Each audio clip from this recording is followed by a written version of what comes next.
Kion wasn't just the son of King Simba. He was the leader of the Lion Guard, the protector of the Pride Lands, and the lion who held the powerful roar of the elders.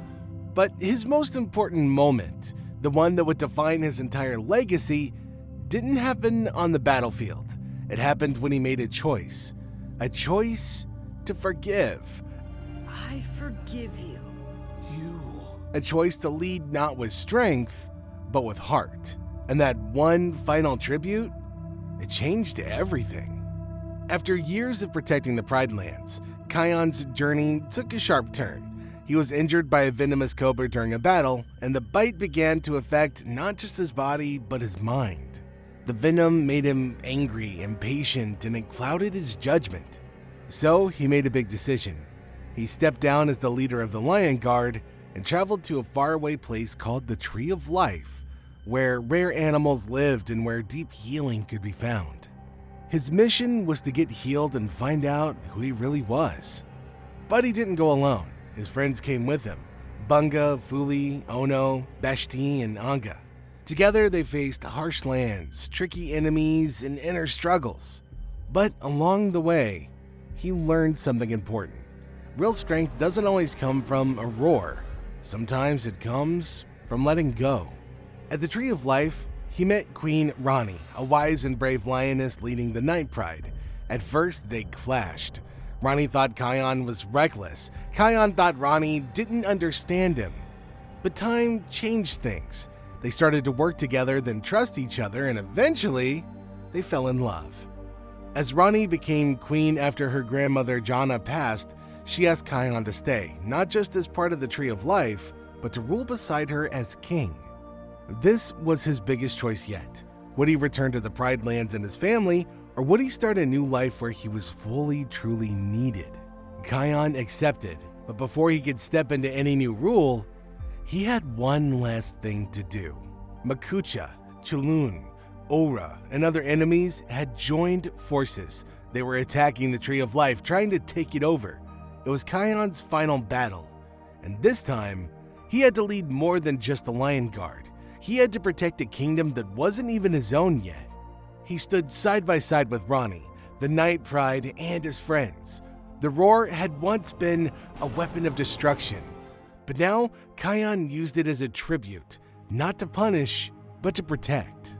With the roar of the elders, he created a powerful wind that sent the enemies far away, deep into the mountains where they couldn't return. It was his last great roar as the leader of the Lion Guard. He had mastered the roar not just with power, but with peace. Back in the Pride Lands, his sister Vitani had formed her own Lion Guard, and when Kion returned for a short visit, he saw how strong they were. He didn't challenge them. Instead, he honored them. In a final tribute to his past, Kion gave Vitani his blessing, and the roar of the elders passed on to her. This moment, letting go of the roar, was Kion's legacy. It proved that he didn't need the roar to be powerful. He was a leader because of who he was and not what he had.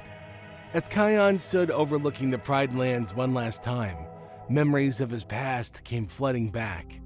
The moments he shared with his team, the battles they fought, the laughs, the losses, it all lived inside of him. He looked at Fuli, Beshti, Ono, and Bunga, the friends who had stuck by him through everything.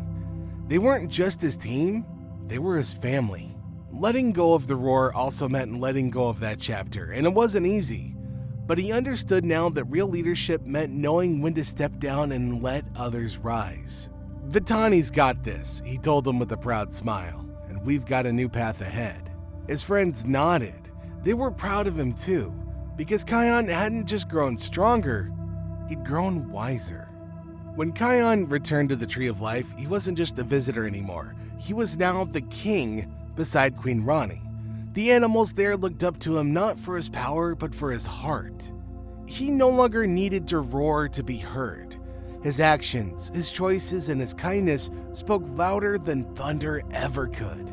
He worked alongside Rani to protect the Tree of Life, not just from enemies, but from fear, from anger, and from division. Together, they helped every animal feel safe, accepted, and a part of something bigger.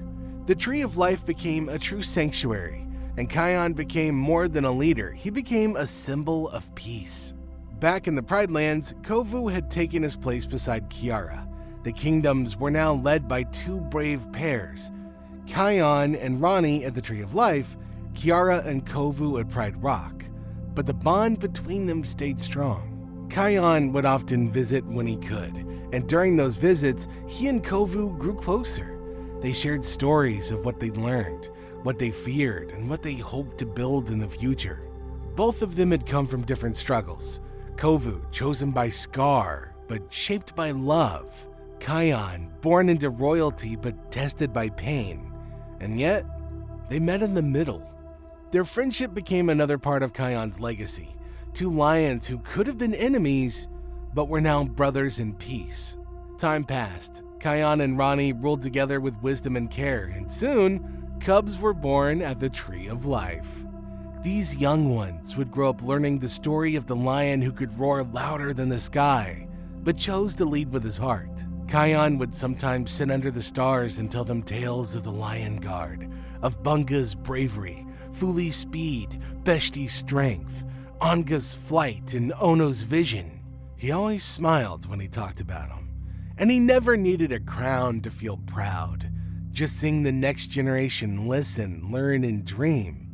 That was the real tribute. Kion's final tribute wasn't a roar, a battle, or even a title. It was the way he lived after all of the fighting was done. He had been hurt. He had been tested. He had faced darkness, both outside and inside himself. But he came out of it with kindness, humility, and grace. His story was told in both kingdoms, in the Pride Lands and at the Tree of Life, not as a tale of victory, but as a reminder that leadership isn't about control, but about care. It's not about fear, but about trust. To most lions, the roar of the elders was a weapon, a gift of thunder and force. But to Kion, it became something more. It became a lesson that no matter how powerful you are, you have to choose how to use that power. Will you use it to hurt, or will you use it to heal, to rule, or to serve? Kion's answer was clear. He didn't keep the roar, he passed it on.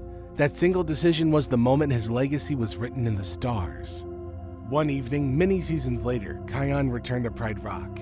Kiara and Kovu welcomed him warmly. The stars were shining bright above and the wind was calm. He walked to the edge of the rock just like his father used to do.